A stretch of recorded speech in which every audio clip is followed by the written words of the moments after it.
سلام یا رسول اللہ، سلام یا حبیب اللہ، سلام یا نبی اللہ، سلام یا رسول اللہ۔ بسم اللہ الرحمن الرحیم۔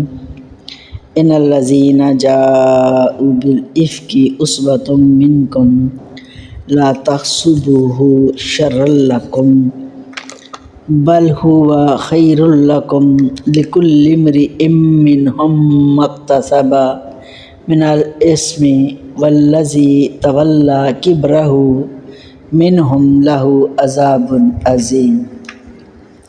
سورہ نور کی آیات نمبر 11 میں نے آپ کے سامنے تلاوت کی ہے۔ سورہ نور کا سلسلہ جاری ہے، ترجمہ تفسیر۔ سورہ نور کا چوتھا حکم ام المومنین سیدہ عائشہ صدیقہ رضی اللہ تعالیٰ عنہ کی برات کا اس میں بیان آ رہا ہے۔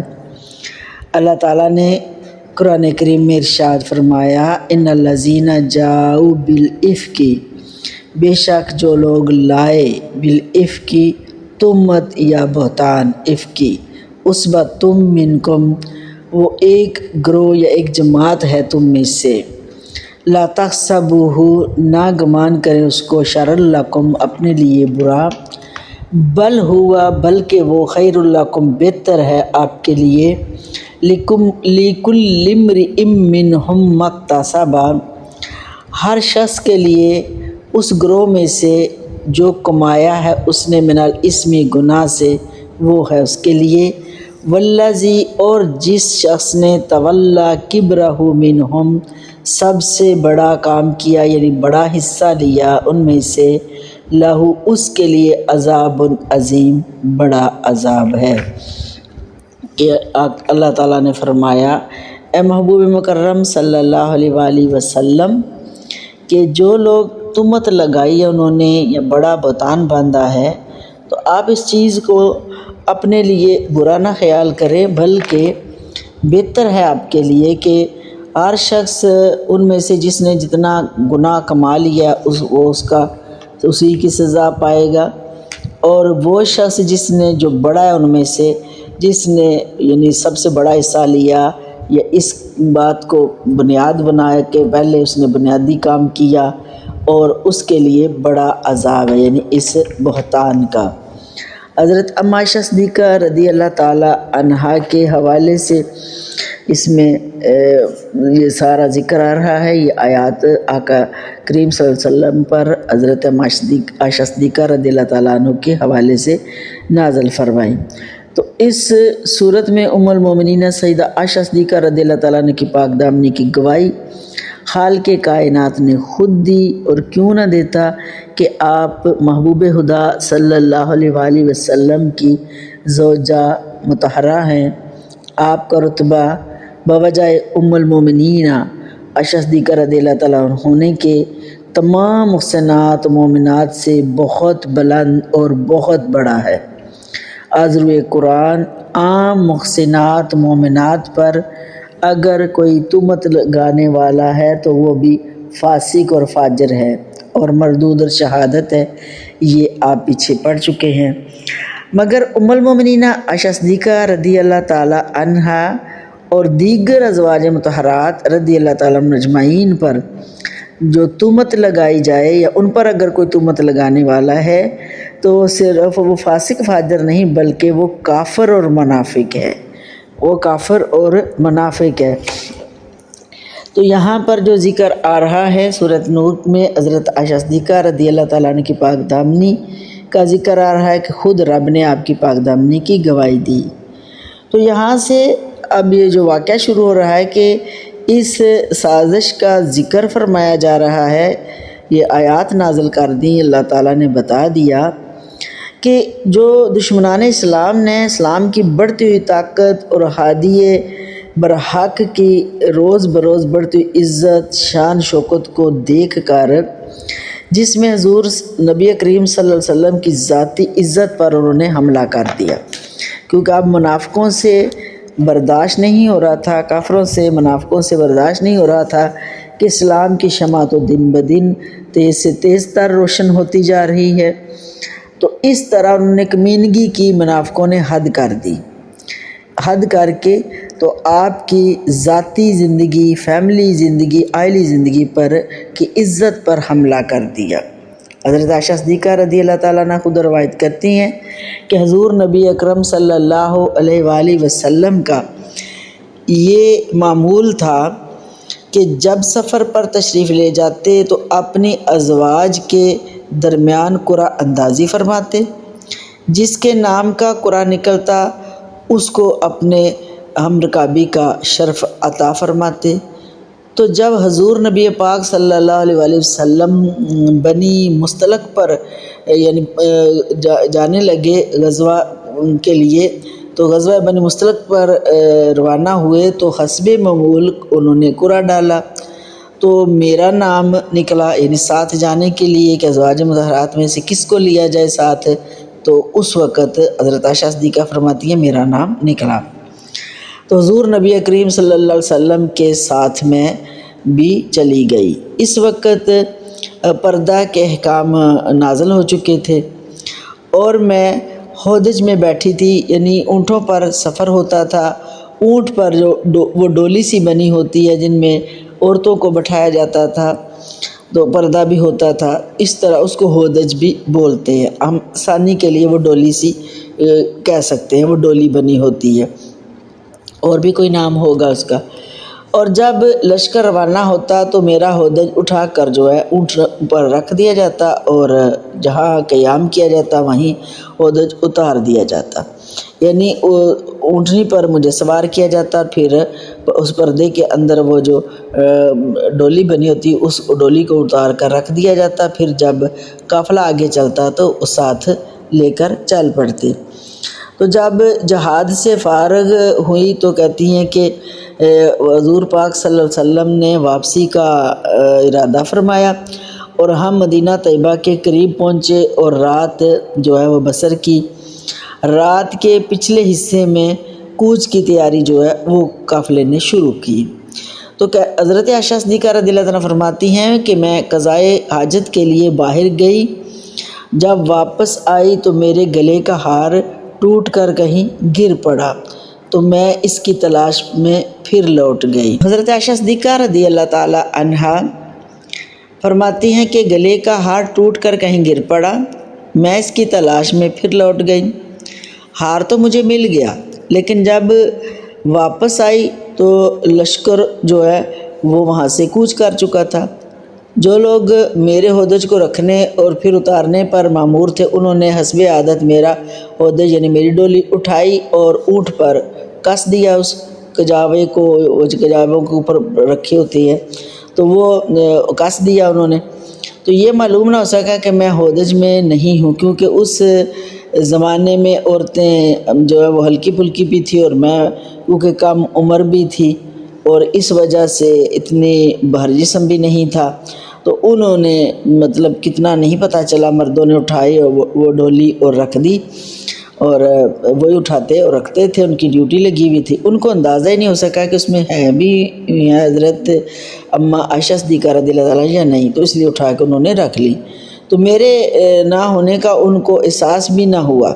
جب میں واپس آئی تو وہاں کو کوئی بھی نہیں تھا، کہ یہ خیال کر کے کہ جب وہ مجھے نہیں پائیں گے تو میری تلاش میں یہاں آئیں گے، میں وہیں ٹھہر گئی۔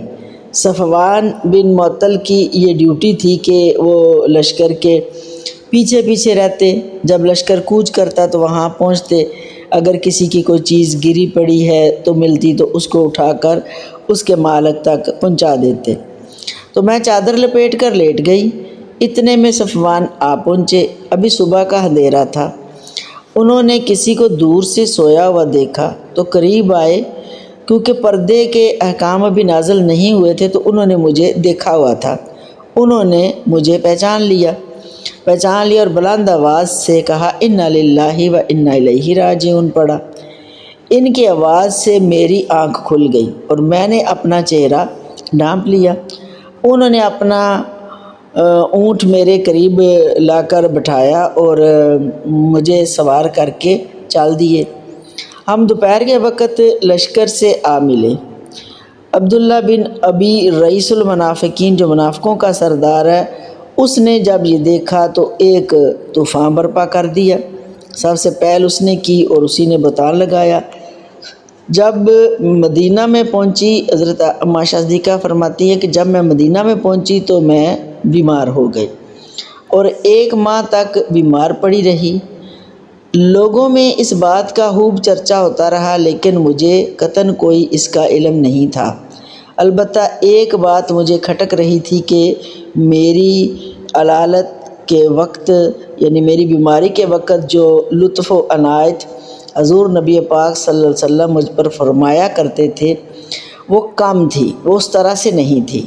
تو حضور صلی اللہ علیہ وسلم جب بھی میری مزاج پرسی کے لیے تشریف لاتے تو صرف اتنا دریافت کرتے کہ تمہارا کیا حال ہے۔ اس سے مجھے شک گزرا، تاہم مجھے اس شار انگیز پروپیگنڈے کی کوئی خبر نہیں تھی۔ بس یہ لگتا تھا کہ آقا کریم صلی اللہ علیہ وسلم جو ہے اس طرح سے عنایت نہیں فرما رہے جس طرح پہلے فرما رہے تھے۔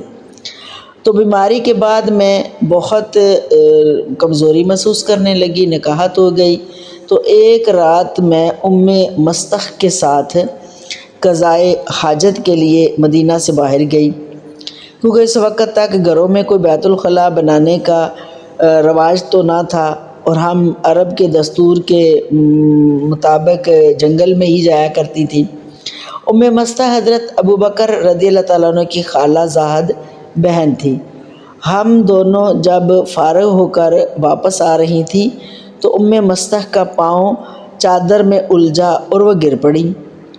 ان کی زبان سے بے ساختہ جو ہے یہ نکلا کہ مستخ ہلاک ہو، یہ اس کا بیٹا تھا۔ میں نے کہا تم ایک بدری کے لیے ایسے الفاظ استعمال کر رہی ہو، کیونکہ بدری صحابہ کی بڑی شان ہے کہ جنگ بدر پہلے ہوئی، اسلام کی پہلی جنگ تھی، اور جن صحابہ کرام نے بدر میں حصہ لیا تو ان کا عزت مقام جو چاہے وہ شہید ہو گئے یا غازی ہو گئے، باقی جس نے بدر میں حصہ لیا تھا تو ان کی بڑی شان ہے۔ تو حضرت عائشہ صدیقہ رضی اللہ تعالیٰ نے فرمایا کہ تم ایک بدری کے لیے ایسے الفاظ استعمال کر رہی ہو، یہ بہت بری بات ہے۔ انہوں نے فرمایا کہ مستخ نے کہا کہ جو طوفان اس نے برپا کر رکھا ہے تو وہ کوئی اچھی بات ہے۔ تو میں نے پوچھا وہ کون سا طوفان، کیا بات ہوئی ہے؟ اس بات پر انہوں نے مجھے پورا واقعہ سنا دیا کہ میرا مرض دوبارہ لوٹ آیا، میں دوبارہ بیمار ہو گئی۔ اتنا مجھے صدمہ پہنچا۔ جب میں بیمار پھر ہوگی تو حضور صلی اللہ علیہ وسلم تشریف لائے تو پوچھا تو کیسی ہے طبیعت؟ تو میں نے عرض کی کہ مجھے اپنے والدین کے پاس جانے کی اجازت عطا فرمائی جائے۔ تو اس حضور پاک صلی اللہ علیہ وآلہ وسلم نے آپ کو اجازت دے دی۔ ان کا یہ تھا کہ میں والدین کے پاس بھی جاؤں اور جا کر اس بات کے بارے میں پوچھوں کہ کیا ہے۔ تو وہ اپنے میکے میں آ گئیں، یعنی سیدنا صدیق اکبر رضی اللہ تعالیٰ عنہ کے گھر میں تشریف لے آئیں۔ تو آ کر کہا حضرت اماں صدیقہ رضی اللہ تعالیٰ عنہ، امی جان لوگ یہ کیا باتیں بنا رہے ہیں؟ انہوں نے کہا بیٹی زیادہ غمگین ہونے کی ضرورت نہیں، جب کوئی بیوی پاکیزہ صورت ہو اور اس کا شوہر اسے محبوب رکھے تو لوگ جو ہیں اس قسم کی باتیں کرتے ہیں حسد کی بنا پر۔ میں نے کہا سبحان اللہ، لوگ میرے متعلق ایسی باتیں کر رہے ہیں؟ میں رات بھر جاگتی رہی اور سوئی بھی نہیں ہوں، صبح ہوئی تب بھی آنسو جاری تھے، نیند کا کوئی نام و نشان نہ تھا۔ تو جب تک نزول وحی میں جو ہے وہ ابھی نہیں ہوا، نزول وحی میں تاخیر ہو رہی ہے، تو حضور صلی اللہ علیہ وآلہ وسلم نے پھر حضرت علی رضی اللہ تعالیٰ عنہ اور حضرت اسامہ بن زید کو بلایا اور ان سے میری برات کے بارے میں بات کی، کیونکہ آپ کے گھر کا معاملہ تھا، جانتے تو تھے آپ، لیکن کچھ چیزیں امتحان میں آ جاتی ہیں۔ تو اس وقت انہوں نے ان سے بات کی تو انہوں نے بھی ایک تفصیل ہے اس میں، تو انہوں نے کہا کہ آپ کو اللہ تعالیٰ نے اپنا محبوب بنایا ہے، جس محبوب نے آپ کے جسم کا سایہ زمین پر نہیں پڑنے دیا، اس وجہ سے کہ کسی کا پاؤں نہ آ جائے، تو آپ کے جسم پر مکھی نہیں بیٹھتی۔ حضرت علی رضی اللہ تعالیٰ نے فرمایا یا رسول اللہ علیہ وسلم آپ کے جسم پر مکھی نہیں بیٹھتی تو یہ کیسے ہو سکتا ہے کہ رب آپ کی بیوی کو نعوذ باللہ اس طرح رکھے؟ آپ کی بیویاں پاکیزہ ہیں۔ آپ نے آپ کی پاک دامنی کی گواہی حضرت علی رضی اللہ تعالیٰ عنہ نے فوراً دے دی۔ حضرت سامہ بن زید نے بھی آپ کی پاک دامنی کی گواہی فوراً دی اور کہا کہ آپ باقی ویسے خواتین کو پتہ ہوتا ہے جو قریب رہنے والے ہیں، ان کو بھی بلا کر پوچھ لے۔ تو ان میں سے جو ہے حضور پاک صلی اللہ علیہ وآلہ وسلم نے جو پوچھا بلا کر، ایک صحابیہ جو آپ کے پاس رہا کرتی تھی، یعنی لونڈی کی یعنی خدمت گزاری کیا کرتی تھی، تو ان کا نام غالباً بریرہ یا اس طرح کا کوئی نام تھا، تو وہ کہنے لگیں کہ ان سے پوچھا گیا تو کبھی تمہیں کوئی شک ہوا کہ حضرت عائشہ صدیقہ رضی اللہ عنہا ایسی ہوں؟ تو انہوں نے کہا کہ ہمیں تو کبھی نہیں، وہ تو اتنی کم سن اور اتنی بھولی سی طبیعت کی ہیں کہ وہ تو آٹا گوندھ کے رکھیں تو سو جاتی ہیں اور بکری کھا جائے تو انہیں پتہ بھی نہیں چلتا۔ تو اس پر یعنی وہ کہہ رہے تھے کہ اتنی وہ اچھی طبیعت اور سادہ طبیعت کی ہیں کہ کوئی ان کے اندر ایسی بات نہیں ہے، یعنی آپ کی برات کا اعلان کر دیا انہوں نے بھی اعلان کر دیا۔ تو اس پر حضور پاک صلی اللہ علیہ وسلم خاموش ہو گئے اور وحی کا انتظار کرنے لگے، اور پھر وحی آئی۔ اس کو آگے بیان کرتے ہیں۔ اللہ اپنے حبیب کے صدقے میں، حضرت عائشہ صدیقہ رضی اللہ عنہ کے صدقے میں ہماری بھی بخشش فرمائے، آمین۔